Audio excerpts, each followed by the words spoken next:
그러면은 제89차 최고위원회 회의 및 제7차 최고위원 중진 의원 연석 회의를 개최합니다.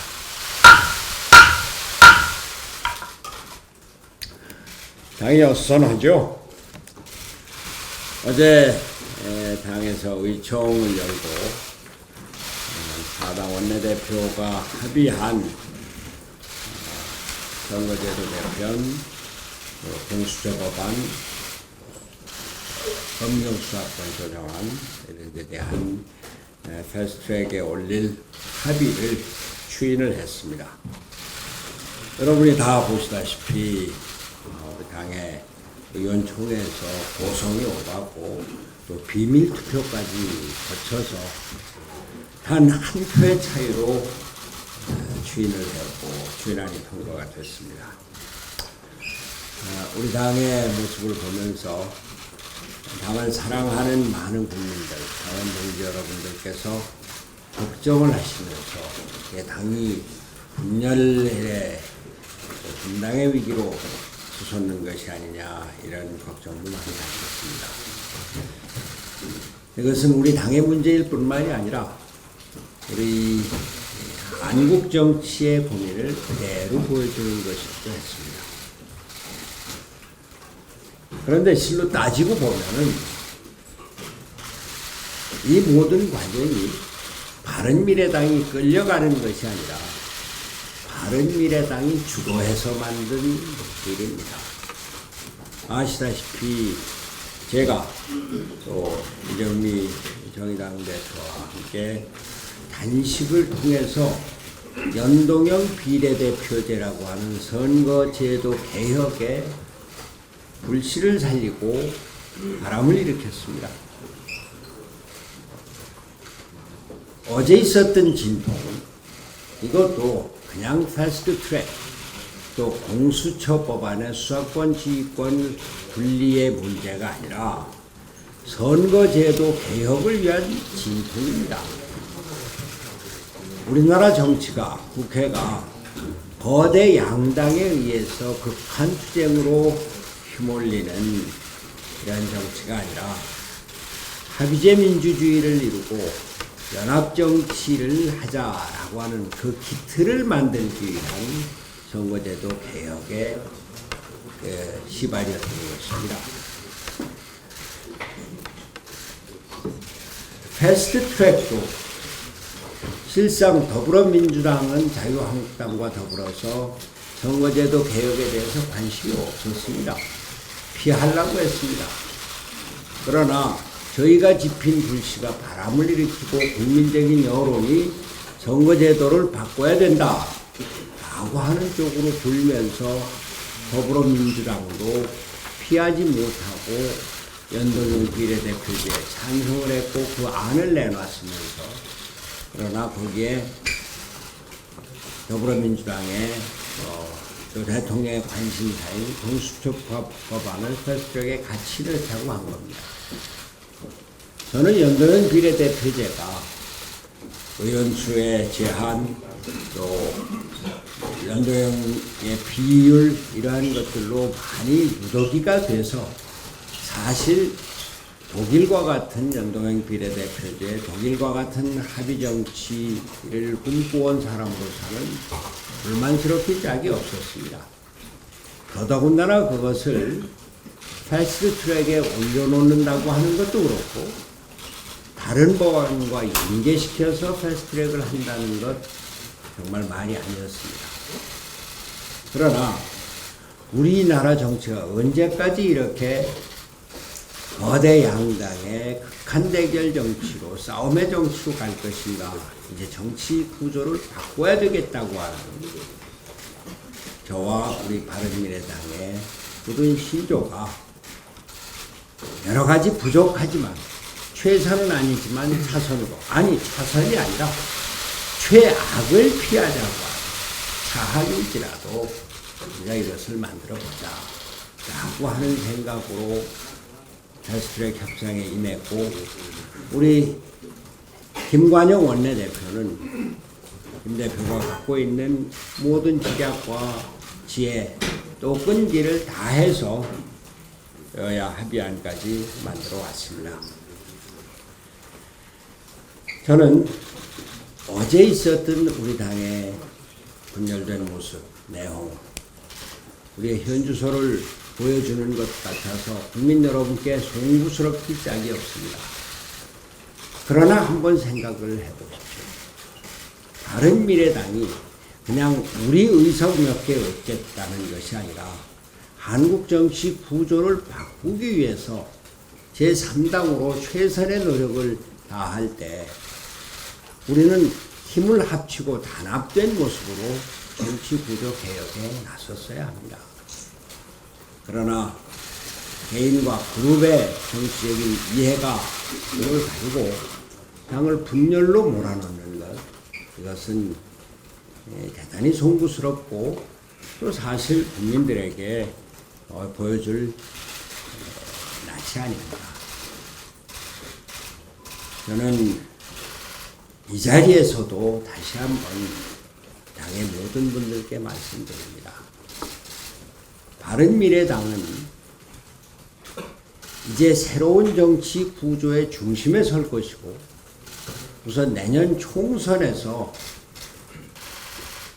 크게 넓어진 중간지대를 장악을 하고 한국 정치 구조의 변화에 앞장설 것입니다. 다음 총선 더불어민주당 문재인 정권에 대한 심판입니다. 경제 실패, 안보 실패, 인사 실패, 부정부패, 이 모든 것에 대한 국민들의 심판, 이것은 준엄할 것입니다. 그렇다고 해서 그것이 자유한국당 수구 보수 정치로 가느냐, 저는 절대로 그렇게 보지 않습니다. 자유한국당 정치 구조 개혁을 위해서 선거제도 개편을 하자고 하는데 무슨 안을 하나 내놨습니까? 그러면서 무조건 반대를 하고, 그리고 지금 시위를 한다. 국민들은 결코 거기에 속아 넘어가지 않을 겁니다. 이제 바른 정치, 미래를 위한 정치, 이것이 바른미래당의 몫이고, 우리는 이를 위해서 더욱더 단합된 모습으로, 그리고 미래를 향한 확고한 소신을 갖고 나가야 할 것입니다.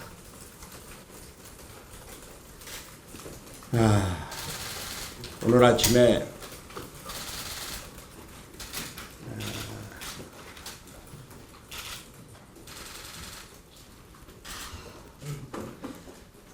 제가 그 말씀을 나중에 다시 드리겠습니다. 이만하겠습니다. 네, 어제 바른미래당을 포함한 여야 사당은 당초 합의한 대로 선거제도 개편과 공수처 법안 등에 대해서 각자 의총을 거쳐서 신속 처리 안건으로 처리하기로 했습니다. 바른미래당은 대한민국 정치개혁과 민주주의 발전, 사법제도 개혁을 주도해 왔습니다. 어제도 분명한 존재감을 보여주었습니다. 어제 의총에서 다양한 의견 속에 충분한 토론과 논의를 통해 합의에 이르는 민주적 절차가 살아있는 정당의 모습도 보여주었습니다. 앞으로도 바른미래당은 정치개혁과 민주주의 발전에 더욱 앞장서고 매진하겠습니다. 누차 말씀드리지만 선거제도 개편과 사법개혁은 여야 합의에 의한 처리가 최선입니다. 그러나 한국당은 어떠한 안건도 제대로 된 논의를 한 번도 하지 않았습니다. 국가개혁과 제도 개편 등 우리 사회에 필요한 개혁까지 모두 반대를 위한 반대만 하고 있습니다.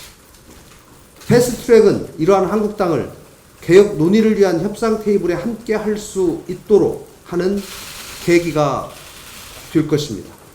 한국당은 이제라도 개혁을 위한 진지한 논의에 함께 해야 합니다. 사회개혁과 제도 개편을 위한 적극적인 의지만 있다면 패스트트랙 안건이 본회의에 회부되기 전에 여야 간의 새로운 협상을 통한 합의 처리가 충분히 가능합니다. 한국당의 전향적인 자세를 다시 한번 촉구합니다. 민주당은 여당으로서 책임감을 갖고 한국당을 설득해서 합의에 의한 절차가 진행될 수 있도록 더욱더 노력을 기울여야 할 것입니다. 이상입니다. 지난 월요일 자유한국당을 제외한 여야 4당 원내대표는 선거제 개편안과 개혁입법 등에 대한 패스트트랙 추진을 잠정 합의했습니다. 그리고 어제 우리 바른미래당은 치열한 논의 끝에 패스트트랙 합의안을 추인했습니다. 모두가 찬성하는 만장일치가 오히려 민주주의와는 어울리지 않습니다.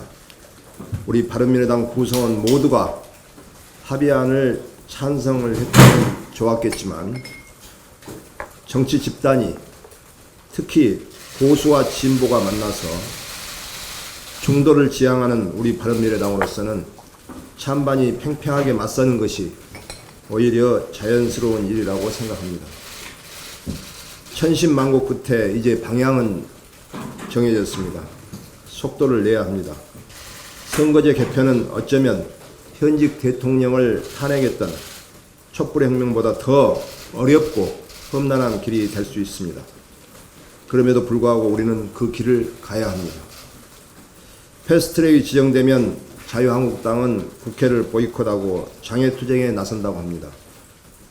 저는 자유한국당에 분명히 말씀드립니다. 지난 3월 임시국회에 이어서 4월 임시국회까지 식물국회가 되어버렸습니다. 얼마 전 강원도에 큰 산불이 났습니다. 포항에서는 지진이 났습니다. 미세먼지는 우리 아이들의 숨통을 조이고 있습니다. 고용은 절벽이고 수출은 바닥을 치고 있습니다. 이러한 상황에서 자유한국당이 민생을 내팽개치고 국회를 나간다면 국민들은 제1야당의 존재감을 인정해 주시는 것이 아니라 따끔한 회초리를 드실 것입니다. 또한 여당인 더불어민주당도 자유한국당을 설득해야 할 책임이 있다는 것을 잊어서는 안 됩니다. 여야 4당이 힘을 모으면 패스트트랙 지정까지는 가능할지 모르겠으나 결국 자유한국당을 설득하지 않고서는 선거법 개편도 공수처 설치도 통과를 장담할 수 없기 때문입니다. 이상입니다. 네, 문재인 정부 2년 대한민국의 경제는 엉망이 됐고 외교 안보 또한 그 해결책을 찾기가 어려울 정도로 땅에 떨어졌습니다. 그러나 문재인 정부의 최대 실정은 그리고 최대 파탄은 저는 국민 통합을 이뤄내지 못하고 있다는 것입니다. 문재인 정부 들어서 5천만 국민은 이념으로 찢기고 지역으로 찢기고 세대, 성 그리고 가진 자와 못 가진 자로 찢기고 나누어져 있습니다. 이건 문재인 정부의 99% 책임이 있는 일입니다. 다음 정부가 이렇게 문재인 정부가 갈기갈기 찢겨놓은 이 5천만 국민을 어떻게 통합할 것인지 다음 정부에 커다란 짐을 안겨놓았다고 생각합니다. 그러나 선거법과 사법개혁에 관한 한 한국당의 책임이 결코 가볍지 않습니다. 그들은 어떤 대안도 내놓지 않은 채 모든 논의를 거부하면서 오늘의 사태를 만들어 놓고 아직도 전혀 반성의 기미 없이 장외투쟁을 한다고 합니다. 정말 속아 웃을 일입니다. 이제 다양성의 시대에 다원화된 사회에서 다당제를 지향하는 선거제도는 결코 미룰 수 없는 과제입니다. 사법개혁, 좁게 말해서 검찰개혁도 더 이상 미룰 수 없는 과제입니다. 과거 대검 중수부에서 얼마나 많은 사람들이 죽어갔습니까? 지금도 검찰의 수사로 인해서 얼마나 많은 사람들이 검찰 수사를 불신하고 있습니까? 이런 검찰개혁을 언제까지 미룰 겁니까?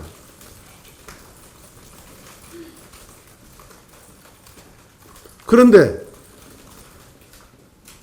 한국당이 반대하고 억지를 부려서 되지 않으면 바른미래당이라도 앞장서야 될 텐데, 바른미래당에서 패스트트랙을 반대하는 사람들은 그러면 다당제가 잘못됐다는 이야기입니까? 검찰 개혁하지 말자는 겁니까? 대안이 있습니까? 한 가지만 더 말씀드리겠습니다. 우리는 이번에 패스트트랙 합의를 통해서 대단히 중요한 진전을 이뤄낸 게 있습니다.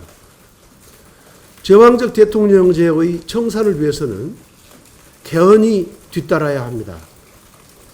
한국당 나경원 원내대표가 제안한 제왕적 대통령제 청산을 위한 개헌이, 그리고 문희상 국회의장이 제안한 다음 총선에서의 권력구조 개편, 최소한 국회에서의 총리를 추천, 동의하는 정도의 것이라도 있어야 된다고 생각하지만, 그것과는 별개로 제왕적 대통령제를 가능했던 그 물리적 수단이 검찰, 경찰 등 권력기관들에 대해서 대통령과 청와대 민정수석실이 가지고 있는 무소불위의 인사권이었습니다. 그런데 이번에 패스트트랙 합의 과정에서 공수처장을 이제 야당이 반대하는 사람은 결코 임명할 수 없게 됐습니다. 이것은 정말 대통령제, 제왕적 대통령제 하에서 커다란 진전이라고 생각합니다. 문재인 대통령과 민주당 정권은 이것을 공수처장에 한정할 것이 아니라 제왕적 대통령제 개헌 전이라도 검찰총장, 경찰청장 임명 과정에도 그대로 적용해야 합니다. 이것을 대통령이, 야당이 비토할 수 있는 사람을 통해서 검찰총장, 경찰청장이 임명될 때 적어도 물리적 수단으로서의 제왕적 대통령의 것은 불가능해진다고 생각하고 있습니다. 문재인 대통령 똑똑히 들으시고 실천해 주시기 바라겠습니다. 바른미래당의 사기특위 위원들의 입장들에 대한 많은 궁금증이 계십니다. 그래서 바른미래당 사기특위 위원들이 그동안 어떻게 논의를 진행해 왔고 어떤 입장인지에 대해서 말씀을 드리도록 하겠습니다. 바른미래당 사기특위 위원인 오신환 의원과 저는 부패범죄 전문 수사처로 기능하는 고위공직자 비리수사처가 필요하다라는 입장입니다. 그렇기 때문에 고위공직자 비리수사처를 수사조사관의 자격을 수사조사재판의 실무 경력자로 제한하고 수사처에 강제 수사 권한을 부여하는 그러한 제안을 했습니다. 그리고 일각에서 우려하는 바와 같이 고위공직자 비리수사처가 옥상옥의 사정기관으로 변질되지 않기 위해서 공수처장의 임명의 중립성을 보장하고 또한 검경수사권 조정의 방향과 같이 수사와 기소를 분리하는 내용을 제안했습니다. 바른미래당 사기특위 위원들이 이렇게 제안한 공수처 안에 대해서 더불어민주당은 수사와 기소를 분리하되 판사, 검사, 경무관급 이상의 경찰에 대한 기소권을 공수처에 부여하는 예외 규정을 두는 것으로 수정 제안을 왔습니다.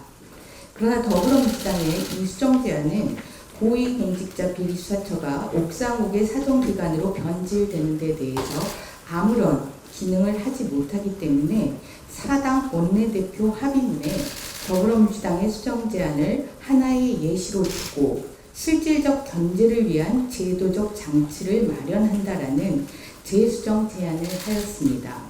그리고 이 재수정 제안에 여야 사당 원내대표가 합의했습니다. 이제 이 재수정된 합의문이 추인되었기 때문에 사개특위를 열어 실질적 견제가 필요한 검사 등에 대한 기소권을 국민에게 돌려주는 기소 대배심제 등을 논의하도록 하겠습니다. 이러한 방안은 바른미래당 사개특위위원인 오신환 의원과 제가 함께 동의를 해서 논의를 하고 있는 안이라는 것을 말씀드립니다.